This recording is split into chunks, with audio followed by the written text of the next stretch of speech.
આજના દિવસ માટે બાઇબલમાંથી વચન, પહેલા કરંથીનો પત્ર, અધ્યાય 3, વચન 3. તમારામાં ઈર્ષા તથા કજિયા છે, માટે શું તમે સાંસારિક નથી? એક સામાન્ય માણસ અથવા અવિશ્વાસી વ્યક્તિને સાંસારિકતા એટલે શું તે માલુમ નથી. દેહની લાલસાઓ નવા જન્મ સમયે જે આત્મા આવ્યો હતો તે સામે લડે છે, અને આત્મા તે દેહની સામે લડે છે, અને આ બાબત સાંસારિકતા તથા તેની સભાનતાને ઉત્પન્ન કરે છે. પરંતુ પાઉલ કહે છે કે આત્માથી ચાલો, એટલે તમે દેહની વાસના તૃપ્ત કરશો નહીં. ગલાતીના પત્રમાં અધ્યાય 5 વચન 16 આપણે જોઈ શકીએ છીએ. બીજા શબ્દોમાં, સાંસારિકતા જતી રહેશે. શું તમે ઝઘડાળુ છો અને નાની નાની વાતોમાં સહેલાઈથી નારાજ થઈ જાઓ છો?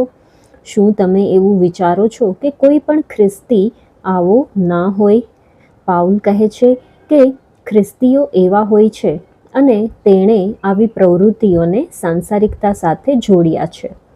શું બાઇબલમાં કોઈ એવું સત્ય છે જે તમારામાં તરત જ દ્વેષભાવ અને રોષ પેદા કરે છે? જો એમ છે તો એ આ વાતની સાબિતી છે કે તમે હજુ પણ સાંસારિક છો. જો પવિત્રીકરણની પ્રક્રિયા તમારા જીવનમાં ચાલુ છે, તો આ પ્રકારના આત્માનું નિશાન પણ નહીં રહે.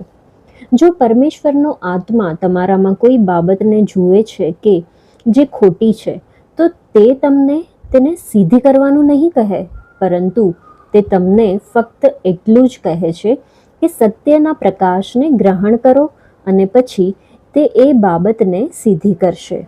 પ્રકાશનું સંતાન પાપને તરત જ કબૂલ કરે છે અને પરમેશ્વરની આગળ સંપૂર્ણ ખુલ્લું થઈને ઊભું રહે છે. પરંતુ અંધકારનું સંતાન એમ કહે છે કે હું તે વાતનો ખુલાસો આપી શકું છું. જ્યારે પ્રકાશ પ્રકાશે છે અને પવિત્ર આત્મા પાપનું ભાન કરાવે છે, ત્યારે પ્રકાશનું સંતાન બનો, તમારા અપરાધને કબૂલ કરો, અને પરમેશ્વર તેની સાથે વ્યવહાર કરશે. પરંતુ જો તમે ખુલાસો આપવાની કોશિશ કરશો, તો તમે પોતાને અંધકારનું સંતાન સાબિત કરો છો. સાંસારિકતા દૂર થઈ ગઈ છે તેની શું સાબિતી છે?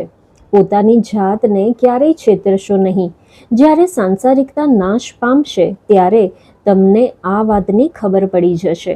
આ સૌથી વાસ્તવિક બાબત છે જેની તમે કલ્પના કરી શકો છો, અને પરમેશ્વર આ બાબતનું ધ્યાન રાખશે કે તમને પરમેશ્વરની કૃપાના આશ્ચર્યકર્મને પોતાને માટે સાબિત કરવાના અનેક અવસર મળે.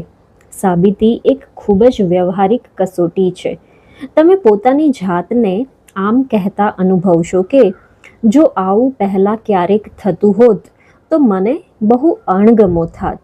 અને પરમેશ્વરે તમારી અંદર જે કર્યું છે તે જોઈને તમે સંસારના સૌથી વધુ આશ્ચર્યચકિત વ્યક્તિ બની જશો.